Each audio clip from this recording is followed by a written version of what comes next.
ఈ పునరుత్థానపు ఆరాధనలో దేవుని మాటలు వింటున్న మీ అందరితో ప్రభు చెబుతున్నాడు, నిశ్చయముగా ఆత్మ సంబంధమైనటువంటి కోరిక ఎవరైతే కోరుకుంటున్నారో మీ కోరికలన్నీ నా దేవుడు తీర్చునుగాక. నీ కోరిక సిద్ధింపచేసి నీ ఆలోచన యావత్తు సఫలపరచునుగాక. నిశ్చయముగా గుప్పిలి విప్పి నీ గుండెల్లో ఉన్న కోరికను నా దేవుడు తృప్తి పరచునుగాక. నీవు కోరినది నా యేసయ్య నీకు ఇచ్చెను. ఇస్తాడనుకున్నాడు కాదు, ఇచ్చెను. అది కంప్లీట్ అయిపోయింది. నిశ్చయముగా నీవు కోరినది నా యేసయ్య నీకు ఇచ్చెను.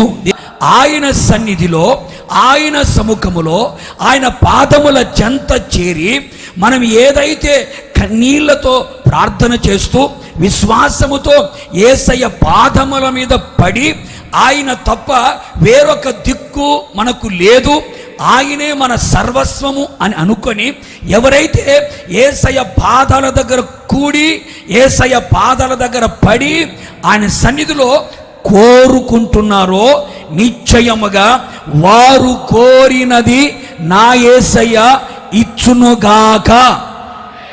ఇచ్చి ఉన్నందుకే దేవునికి మహిమ కలుగునుగాక.